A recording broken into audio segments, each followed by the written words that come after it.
Kamusta mga kababayan? Ako si Lan at welcome back sa hashtag Walk with Lan. Ngayong episode, we're diving deep into the hottest political drama sa Pilipinas. Ang Senate probe ni Senador Rodante Marcoleta sa mga flood control projects na puno ng korupsyon. Yung tipong isusuka nila ang mga ninakaw nila tulad ng sabi sa title natin para sa mga youth na tulad nyo na busy sa TikTok at studies at sa mga OFW na nagpapakahirap abroad pero concerned pa rin sa bayan. This is for you. We will break it down intellectually with facts, wit, and zero sugar coating. Parang yung style natin sa Banat Pie. Banat Pie talaga. Idol po natin yan. Straight punches pero may humor para hindi kayo mabore. Fact-based lahat. Based on Senate hearings, news reports, and official statements. No fake news here, mga kababayan. Imagine, billions poured into flood control, pero tuwing umuulan, lumulutang pa rin ang Maynila. Sino ang kumikita? Sino ang nawawalan? Stick around mga kabibigan dahil susukahin natin ang katotohanan. Mga kawok, let's start with the basics. Ayon sa Senate Blue Ribbon Committee, chaired by Senador Rodante Marcoleta, ang probe na ito ay motu proprio, meaning sila mismo ang nag-initiate dahil sa alarming reports ng korupsyon sa flood control projects ng DPWH, Department of Public Works and Highways. Noong August 19, 2025, sa unang hearing, sinabi ni Senador Marcoleta na despite billions na budget, halimbawa 1 trillion pesos sa 2025 budget for infrastructure, maraming areas pa rin ang binabaha. Enough is enough. Pagod ng mamamayang Pilipino. Sabi niya, parang yung ex mo na nangangako ng forever pero palagi kang iniiwan sa ulan. Senador Panfilo Pinglacson naman, nag-drop ng bombshells, expose ghost projects where contracts worth billions go to 15 favored contractors pero walang aktual na proyekto. Halimbawa, sa isang report, may 500 billion pesos na flood control funds pero maraming failed or incomplete. Corruption, negligence, favoritism, yan ang web na tinutukoy ni Marcoleta. Balita natin, meron pa dyan sa Arayat, sa Pampanga, Kandating, Kandating, talagang may dating. Sino po ba ang congressman dyan? Balita, mahirap pong magsalita. Pero sabi nga ni Senador Panfilo Pinglacson, Arayat, aray ko po. Yan. Kaya po ang mga mamamayan dyan sa Arayat, bakit nyo pa po binuboto yung mga nakalukluk dyan na congresswoman o congressman? Sinabi ko na po sa inyo na iboto na natin si doktora, pero hindi nyo pa po binoto. Ayan, na tuloy ang kadating, hindi po natin masabi kung ano po yan. Okay? Ay nako, para sa mga kabataan, bakit po ba tayo nagkakaganito? Bakit po si hashtag walk with lang? Kahit na may trabaho, ay talagang nilalaan ang kanyang oras para po i-remind kayo na may kapangyarihan kayong mga kabataan at hindi lang po kayo ng ookray, yan mga yan. Hindi lang ito ay politics, no? It's about your future, mga kabataan. Sa halip na maayos na roads at safe homes, pera natin nauubos sa bulsa ng ilan, lalo na dyan sa 3rd District ng, hindi ko nababanggitin ang probinsya, pero alam nyo na yan, mga kaibigan. OFWs, kayo ang nagpapadala ng remittances. Imagine if that money goes to real development.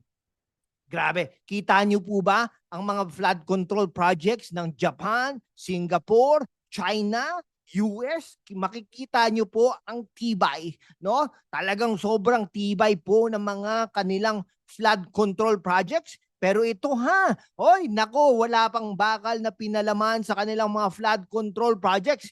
Ngayon yon, let's dissect the hearings. Sa August 19 hearing chaired by Marcoleta, absent ang top contractors. So nag-issue sila ng subpoena. Ayon sa Manila Bulletin, 8 contractors no show, kaya subpoena time, no? Sabi ni Marcoleta, no stone left unturned, no one spared. Okay, ha? Parang yung group project mo sa school, yung iba i-absent, no? Pero ikaw ang nag-carry. Pero dito, billions ang stake. Senator Lacson named ex-DPWH engineers involved in the scam. Contracts concentrated sa ilang firms, violating procurement laws and Anti-Graft Act. Sa privilege speech ni Lacson, detailed ang horror stories, ghost dams, overpriced dikes. Halimbawa, sa Metro Manila, 200 billion pesos spent post-typhoon Ondoy. Pero anong nangyayari? Baha pa rin. Marcoleta vowed to untangle the web of corruption. Mga kabataan, isipin nyo, this is like a real-life Squid Game. Pero ang prize ay pera ng bayan. OFWs, kayo na nasa abroad, this affects your families back home. Bakit? Dahil sa corruption, walang maayos na infrastructure, mas mahirap ang buhay. Okay ito i-spotlight natin ang ating hero na si Senador Rodante Marcoleta. Siya ay former Sagip Party List representative, now a senator. He's been fighting corruption since his House days. Remember his role in exposing offshore accounts and Comelec scandals back in 2024? Sa June 2025, he claimed a poll official had 1 billion pesos in offshore banks. Sa current probe, he's impartial, transparent sa opening statement. We owe your people the truth. Bawat dam o dike ay galing sa pera ng Pilipino. Unlike others who cover up, Marcoleta pushes for accountability even against powerful figures like ex-officials tied to Marcos administration. Si Senador Marcoleta parang yung tito mo na strict pero fair. Hindi niya palalagpasin ang mga ninakaw para sa youth. He's the role model. Intellectual, uses facts to fight. OFWs, he's exposing why your hard-earned taxes don't translate to better Philippines. So August 6, 2025, he moved to dismiss impeachment versus VP Sara Duterte, showing he's not biased, focus on real issues like flood corruption. No? This probe, mga kaibigan, isn't just about floods. It's a systematic corruption. Ayon sa reports, 30% ng national budget nawawala sa corruption. That's why we're poor despite resources. Marcoleta's inquiry challenges the status quo, possibly linking to bigger scams like pork barrel. No? Mga kabataan, this affects education, jobs. Imagine if funds go to real youth programs instead of packets. Sa halip na build, it's still. Pero seryoso, join the fight via social media at hindi kung ano-ano ang inyong mga ginagawa dyan.